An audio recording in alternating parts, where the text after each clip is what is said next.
Guys, आज का जो हमारा टॉपिक है कि साइन 90 डिग्री का मान जो है वन ही क्यों होता है।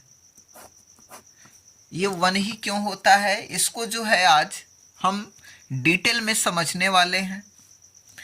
तो यहाँ पे हम एक त्रिभुज बनाते हैं, इसका नाम लिख देते हैं ए, इसका नाम लिख देते हैं बी और इसका नाम लिख देते हैं सी। ये 90 डिग्री है। आपको पता है कि इसको लंब कहते हैं, यानी इसको परपेंडिकुलर हो गया। ये आधार होता है जिसको बेस कहा जाता है, और ये कर्ण होता है जिसको हाइपोटेन्यूस कहते हैं। और आपको ये पता है कि साइन थीटा बराबर लंब बटा के कर्ण होता है, यानी इसको P अपान के हम H लिख सकते हैं। ये फार्मूला होता है।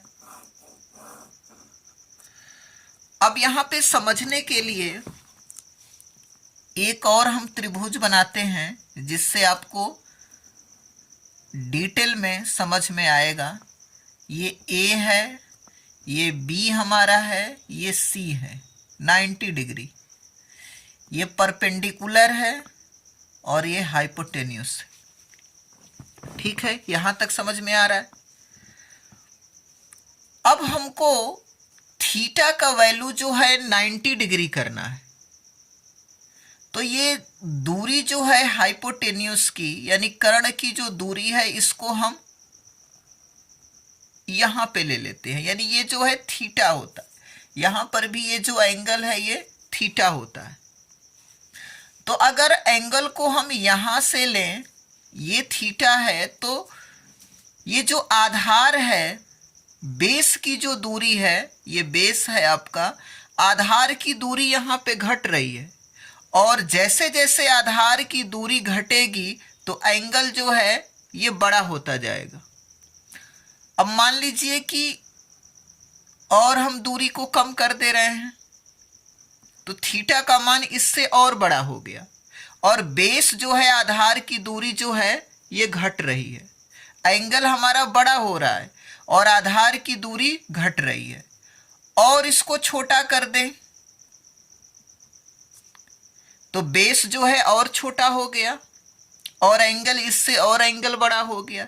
इसी तरह करते करते हम इस स्थिति में पहुंचते हैं कि इस एंगल को, यानी ये जो हाइपोटेन्यूस जो कर्ण है, ये कर्ण वाली जो रेखा है इसके ऊपर आ जाए।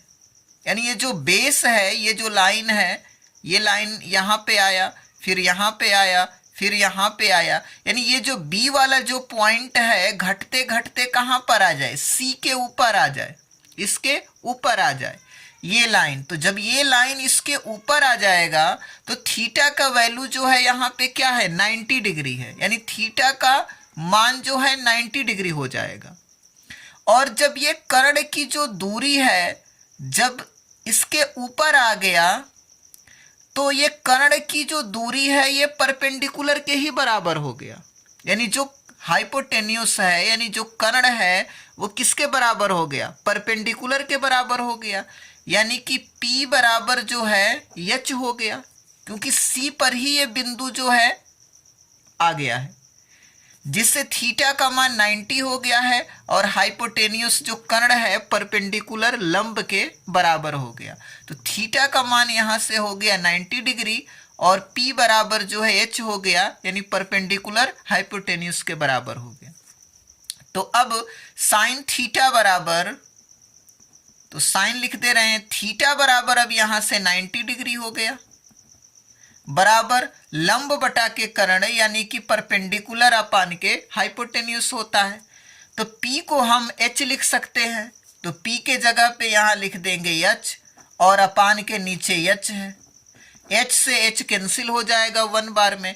तो साइन थीटा का जो मान है यहाँ पे, थीटा की जगह 90 रखने पे साइन 90 डिग्री बराबर 1 आ गया। तो यहां से प्रूफ हो गया कि साइन 90 डिग्री का मान 1 ही होता है। तो गाइस वीडियो कैसा लगा कमेंट सेक्शन में ज़रूर बताएं, और चैनल पे नए हैं तो चैनल को सब्सक्राइब करें, वीडियो को लाइक करें, शेयर करें। तो मिलते हैं एक और इंटरेस्टिंग वीडियो के साथ। Thanks for watching this video.